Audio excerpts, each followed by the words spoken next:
कि जो लोग साहब के पास चले गए मुलाकात करने के लिए, वो शरीर से लौटे, मन से तो वही छोड़कर आए। मन तो साहब के पास ही रह जाता था। तो साहब के व्यक्तित्व में जो आकर्षण था, उनका जो कार्य था, उनका जो त्याग था, हजारों लाखों लोग इतने मुरीद हुए। साहब ने कहा कि नौकरी छोड़ो तो नौकरी छोड़ दे। साहब ने कहा कि विवाह मत करो तो लोग अविवाहित रह गए। भारत की धरती पर इतना बड़ा उदाहरण, जिनकी जुबान में, जिनकी बात में इतना दम था, इतनी तासीर थी, ऐसा उदाहरण देखना बहुत दुर्लभ है। लेकिन मैं ये बात इसलिए कह रहा हूं कि महापुरुष तो जमीन पर लौटकर नहीं आते।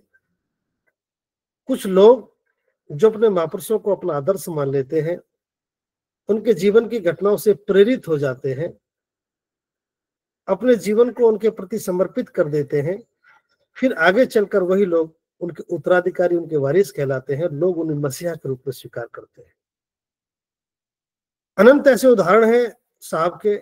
कितने लोग उनसे प्रभावित हुए, कितने लोगों ने साहब से प्रभावित होकर नौकरियां छोड़ी, कितने लोगों ने साहब के निर्देश पर अविवाहित रहने का संकल्प लिया, कितने लोगों ने बहुत बड़ी संपत्तियां बेचकर इस आंदोलन में लगा दी, कितने लोग परिवार से बेदखल हो गए। ये त्याग की एक लंबी दास्तां है। तब जाकर एक मूवमेंट बना और उसका परिणाम हमारे सामने है। मैंने छोटी सी भूमिका इसलिए बताई है कि जब कोई महापुरुष इस जमीन पर आते हैं, लोग उनके त्याग को देखकर, उनके संघर्ष को देखकर, उनके आह्वान को देखकर अपना सब कुछ न्यौछावर कर देते हैं। ऐसे ही आधुनिक भारत में भी बहुत सुंदर उदाहरण मैं आपके सामने पेश कर रहा हूं। 8 मार्च का दिन, आज ही का दिन 2017 की घटना है। प्रत्येक वर्ष श्रद्धेय भिक्खु डॉक्टर करुणा सिंह राहुल जो हमारे मार्गदर्शक हैं, उनके मार्गदर्शन में बाबा साहब के आगरा आगमन की स्मृति में जो धम्म कारवां शुरू हुआ है, जो आज भारतीय बौद्धों का राष्ट्रीय पर्व है। बाबा साहब अम्बेडकर के अनुयायी पूरे देश के कोने कोने से वहां पहुंचते हैं। तो श्रद्धेय भंते जी 18 मार्च से पूर्व कई बार श्रद्धेय भंते जी ने 10 दिन का सामणेर शिविर रखा। तो 2017 की ही घटना है। यूं तो आदरणीय भंते धमशील जी जो अपने सामान्य जीवन में थे, पहले से ही श्रद्धेय भंते करुणा सिंह जी के संबोधनों में, उनके कार्यों में हाथ बटाते थे, उनका सहयोग करते थे। चूंकि श्रद्धेय भंते धमशील जी एक आंदोलन के निकले हुए व्यक्ति हैं, साहब के आंदोलन में भी वो अच्छे से तपे हैं, उनकी बड़ी भूमिका रही है। हरियाणा प्रदेश में उन्होंने पूरा मूवमेंट देखा है, तो उनके जहन में, उनकी रगों में मूवमेंट तो पहले से ही है। लेकिन श्रद्धेय भंते करुणा सिंह राहुल जी के द्वारा चलाए जा रहे धम्मभूमि के राष्ट्रव्यापी आंदोलन से वो इस कदर प्रभावित हुए, प्रभाव का स्तर इतना बढ़ा, आंदोलन को इस तरह समझा, और बहुत अच्छे से समझने के बाद फिर एक निर्णय लिया, और निर्णय भी मन में ले लिया, संकल्पित हो गए, और उस निर्णय को साकार रूप देने का वक्त भी आया। तो 2017 में बाबा साहब अम्बेडकर के आगरा आगमन की स्मृति में परम श्रद्धेय भंते जी के द्वारा 10 दिवसीय सामणेर पबज्जा शिविर लगाया जा रहा था। उसी में 8 मार्च को, यानी 10 दिन पूर्व, लोग पबज्जित हो रहे थे। और उसी पबज्जित होने में हमारे बहुत ही आदर और सम्मान के योग्य श्रद्धेय भंते धमशील जी अपने सामान्य जीवन से विरत होकर पबज्जित हुए। और वो भी बहुत ही पावन सानिध्य है श्रद्धेय भंते करुणा सिंह जी का, ज्ञानोदय बुद्ध विहार धनौली, जिसमें बहुत बड़ी संख्या में लोग आए हुए थे। पबज्जित होने वाले की संख्या भी काफी थी, लेकिन एक महत्वपूर्ण पबज्जा श्रद्धेय भंते धमशील जी की हुई। और आपको जानकर अच्छा लगेगा, आप सब लोग गर्व महसूस करेंगे कि उन्होंने एक महत्वपूर्ण सरकारी पद पर थे, हाइडल डिपार्टमेंट में, विद्युत महकमे में। उनका काफी, लगभग 11 वर्ष का उनका अभी शेष जीवन का सेवा भी थी। उस सब के बावजूद वो ऐसे संकल्पित हुए।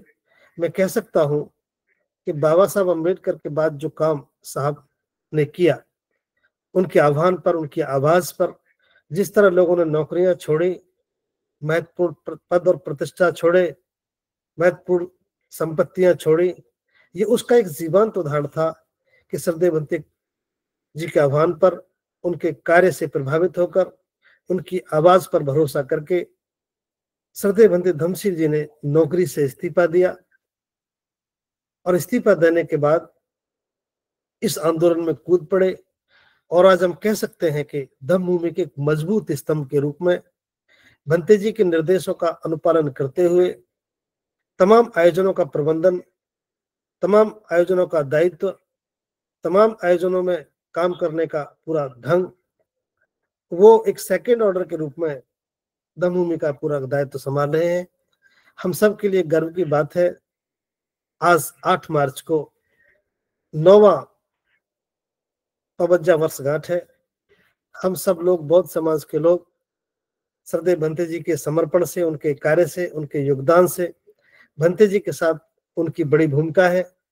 हम सब लोग, चूंकि बहुत दिनों के बाद कोई एक ऐसा आंदोलन आया है, एक धम्म योद्धा की भूमिका में, बुद्ध शासन की तरह जैसे भिक्षु एक प्रचारक की भूमिका में थे, आज दोबारा उसी को साकार करते हुए हमारे बहुत आदर और सम्मान के योग्य सरदेव भंते धमसिल जी, जो एक नौकरी से इस्तीफा देकर, परिवार से त्याग, परिवार को छोड़कर पूरी तरह धम्म में आज सेवा दे रहे हैं। आज पूरे देश के बौद्धों को गर्व है। हम सब लोग, बौद्ध समाज के लोग, उनके संघर्ष पर, उनके त्याग पर, उनके सहयोग पर कृतज्ञता ज्ञापित करते हैं और महाकारुणिक बुद्ध से ऐसी अनुकंपा की कामना करते हैं कि वो स्वस्थ रहकर, दीर्घायु रहकर इस बौद्ध समाज के आंदोलन को, जो सरदेव भंते जी के द्वारा चलाया जा रहा है, जीवन भर अपना योगदान, अपना सेवा देते रहे और हम सब के लिए कल्याण का काम करते रहे। हम सब लोग, भारतीय बौद्ध समाज के लोग, आज इस अवसर पर 9वीं वर्षगांठ पर उनके लिए अनंत मंगल कामनाएं करते हैं। उनके दीर्घायु होने का, उनके स्वस्थ बने रहने का हम सब लोग तथागत से कामना करते हैं। वो ठीक बने रहकर हम सबका मार्गदर्शन करते रहें और सरदेव भंते जी के मार्गदर्शन में धम्मभूमि के स्तंभ की तरह, एक मजबूत स्तंभ की तरह हमारे बीच में खड़े रहें। ऐसी हम सबकी मंगल कामना है। बहुत बहुत साधुवाद, बहुत बहुत मंगल कामना।